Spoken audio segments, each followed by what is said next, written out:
मैं सुरेंद्र सिंह चारण, साचार्य राजकीय महाविद्यालय धौलपुर। आज हम देखेंगे विभाजन मूल्य। मध्यिका के सिद्धांत पर आधारित समंक माला को 4, 5, 8, 10 व 100 बराबर भागों में बांटा जा सकता है।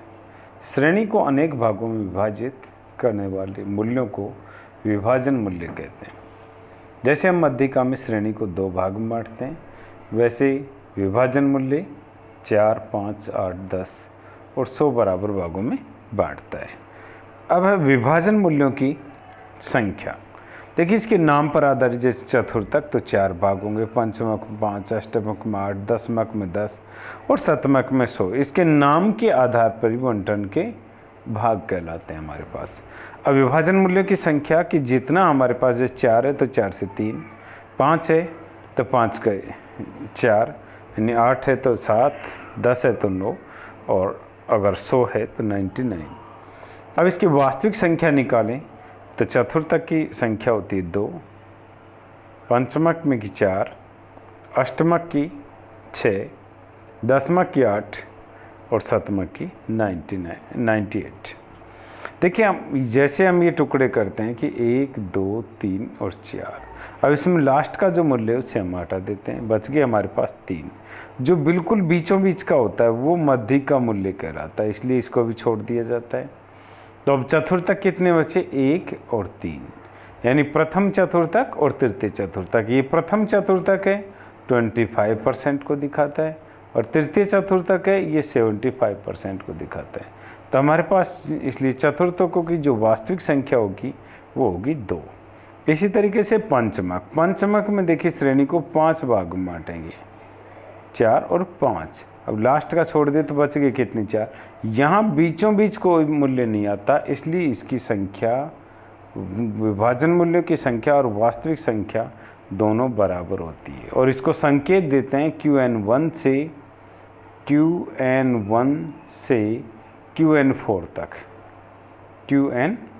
तक इनका संकेत अक्षर होते हैं। और जो चतुर्थक थे उसके लिए Q1 और Q3, यानी प्रथम चतुर्थक और तृतीय चतुर्थक या निम्नतर चतुर्थक, और इसको उच्चतर चतुर्थक भी कहते हैं। अष्टमक में श्रेणी को हम 8 भाग में विभाजित करते हैं। तो यहाँ जैसे हम देखें कि 1, 2, 3, 4, 5, 6, 7 और 8। देखिए 8 को छोड़ दिया, अब 3 इधर और 3 इधर, तो बिल्कुल बीचों बीच कौन सा आ गया? 4। तो ये मध्यिका मूल्य कहलाता है। तो हमारे पास ये मध्यिका मूल्य होगा तो इसकी संख्या होगी, जो विभाजन मूल्य की संख्या 7 थी तो वास्तविक संख्या 6 रह जाती है। ऐसे ही हम इसमें दसमक में जो 10 भाग करते हैं, लास्ट 10 को छोड़ देते हैं 9, तो बिल्कुल बीचों बीच आता है 5, यानी हमारे पास इसमें दसमक में D5 को छोड़ दिया जाता है और इसका संकेत अक्षर देंगे D1 से और D9 तक, सिवाय किसके? D5 के। D5 को छोड़ दिया जाता है। ऐसे हम शतमक करेंगे। शतमक के लिए परसेंटाइल P का शब्द का प्रयोग करते हैं।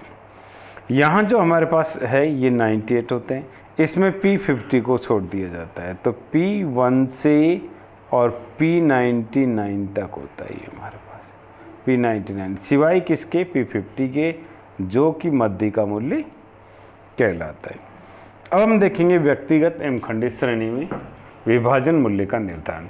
जैसे हमने मध्यिका में देखा कि मध्यिका का सूत्र है M = n+1/2 पद का मूल्य। ऐसे Q1 का देखेंगे तो 1 को यहाँ गुणा कर दो, n+1/4। यहाँ चतुर्थक में 4 भागों में विभाजित किया जाता है, इसलिए इसमें 4 का भाग देंगे। Q3 में भी वही 4 का भाग देंगे और जो 3 है इसे इंटू कर देंगे, वो n+1। अगर हम पंचमक लेते हैं कि QN2 तो 2 से गुणा कर देंगे इसको और n+1/5 वे पद का मूल्य। ऐसे अष्टमक में 8 का भाग देंगे, दसमक में 10 का भाग देंगे और शतमक में 100 का भाग देंगे। और जितना भी मान वहाँ लिखा हो, जैसे अष्टमक में 6 लिखा है तो 6 से गुणा कर देंगे। दसमक में D में 3 लिखा है, D3 ज्ञात करना है तो 3 से इंटू कर देंगे। P10 शतमक में 10 P10 ज्ञात करना है तो 10 से गुणा कर देंगे। और n+1/100 से डिवाइड कर देंगे हम। तो ये हमारे पास अब इसका एक एग्जाम्पल दे रखा है कि किसी कक्षा परीक्षा में 10 परीक्षार्थियों ने परीक्षा दी, उनके प्राप्तांक निम्नलिखित है। इनसे दोनों चतुर्थक यानी Q1 और Q3, 7वां दशमक D7, तीसरा अष्टमक D3, 10वां शतमक P10 और दूसरा पंचमक QN2 ज्ञात कीजिए। तो यहाँ पर दे रखे हमारे पास 18, 25, 22, 23, 28, 15, 16, 19। तो इसको हम पहले जैसे समांतर माध्य ज्ञात करते हैं तो इसको आरोही क्रम में व्यवस्थित करेंगे। ये 10 पद है हमारे पास, तो यहाँ मध्य का निकालें तो n+1/2 में पद का मूल्य, तो n कितने हो गए 10, 10 + 1 11, 5.5। अब 5.5 क्या है, 5वें पद के सामने का मूल्य, 6ठे पद के सामने का मूल्य, दोनों को जोड़ेंगे और 2 का भाग दे देंगे। तो दोनों में 22 22 आ रहा है, तो 22 22 44 और 44 में 2 का भाग दे दी 22। तो मध्य का मूल्य हमारे पास 22 होगा। अब देख रखा है Q1 का मान ज्ञात करना है, तो देखिए Q1 तो 1 n+1/4 में पद का मूल्य, तो यहाँ 10+1/4 एंड 2.75। देखिए 2.75 किस किस पद के बीच में है, 2.75 2 और 3 के बीच में।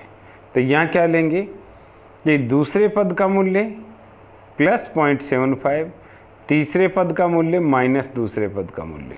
तो दूसरे पद का मूल्य कितना है यहाँ पर 16 और 0.75 तो तीसरे पद का मूल्य 18 माइनस दूसरे पद का मूल्य 16 घटा देंगे, तो ये बस के 2 इंटू करो 1.5 तो 17.5। ऐसे हम 3 का मान ज्ञात करते हैं, 3 से इंटू कर देंगे इसको, ये यहाँ आ गया 8.25। तो 8वें पद का मूल्य प्लस 2.5 और 9वें पद का मूल्य माइनस 8वें पद का मूल्य। तो 8वें पद का मूल्य कितना है 24 प्लस 0.25 और 9वें पद का मूल्य 25 माइनस 24 माइनस करेंगे और इसको मिल गया हमारे पास 1.25 से इंटू किया 1 को तो 0.25 तो 24.25 इसके आंसर होंगे। अगला जो है इसका D7, देखिए D7 इसमें 7 n+1/10 तो यहाँ आ गया 7.7 यानी 7वें पद का मूल्य प्लस 0.7, 8वें पद का मूल्य माइनस 7वें पद का मूल्य।